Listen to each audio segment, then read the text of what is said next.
shed that was like 2 feet lower to the ground. Okay. And all the way up to the roof. Okay. Was for the wood shed to keep the wood dry. Then in the 1940s or 30s or 40s, they went to the so then they added on the additional. Great.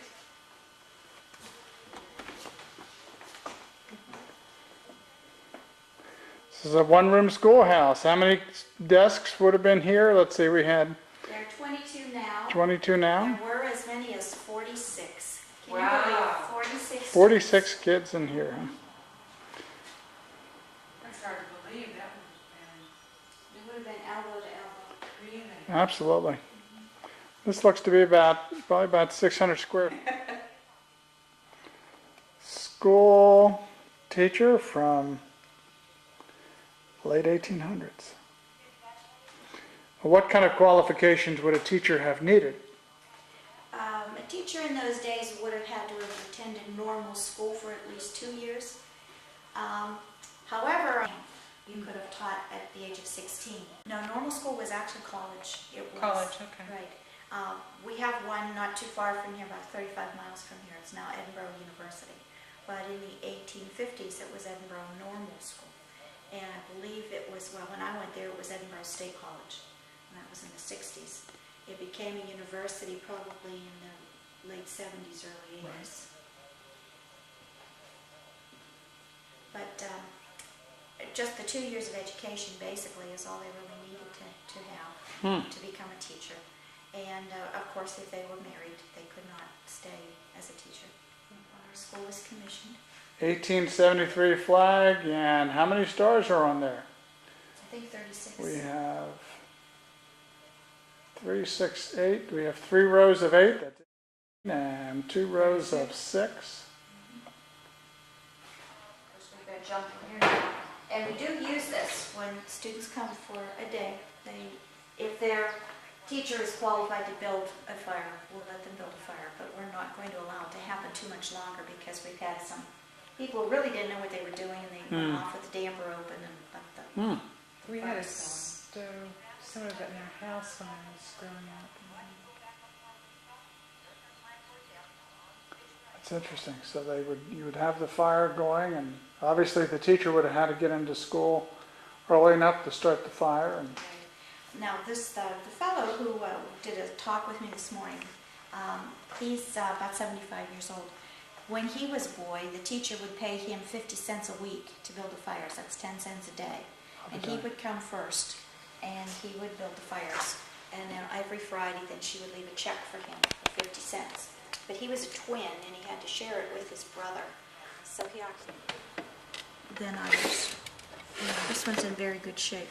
science readers for summer. It is. I think I have one of those books at home somewhere. How come this child has the teacher's edition of the arithmetic book? Good question. Cotton seeds, cottonseed oil. Science cabinet that would have been contained a lot of the science that students would have studied. Now this was a school which went from This graphite. first grade through 8th grade. 8th grade. Like all the different kinds of coal, peat, creosote. I'd imagine they would have studied coal back in this, especially in this area. Flax fiber. What a wonderful idea.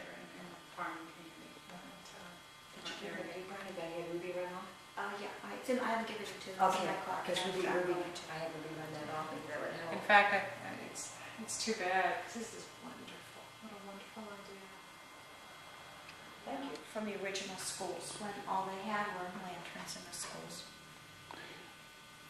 That's one of the reasons they would have school in the day, so they wouldn't need the lantern too much, but then on cloudy days, it would have been very necessary, right? Now, actually, the lanterns don't have much.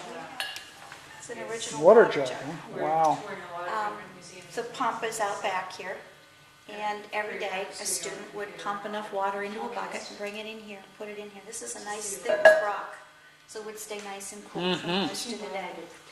And most of the time they use the tin dipper to get the water out. Right.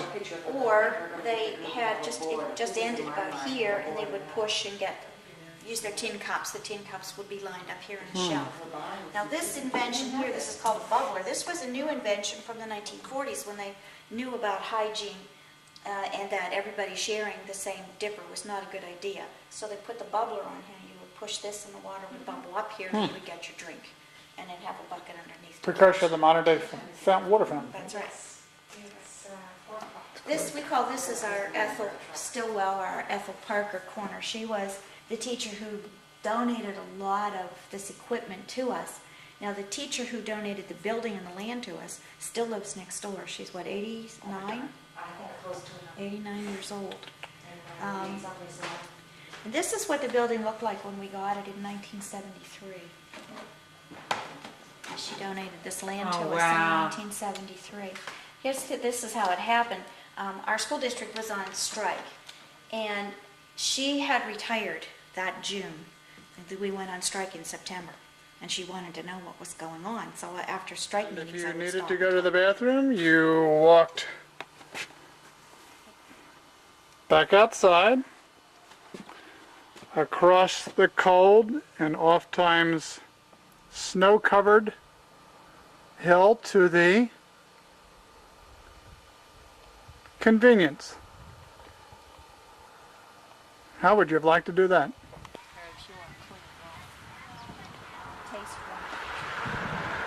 Old-fashioned pump where the kids would have come out to get their drinks of water, filled up the water jug, taken the water jug, filled up the water jug that was in the school, and they could have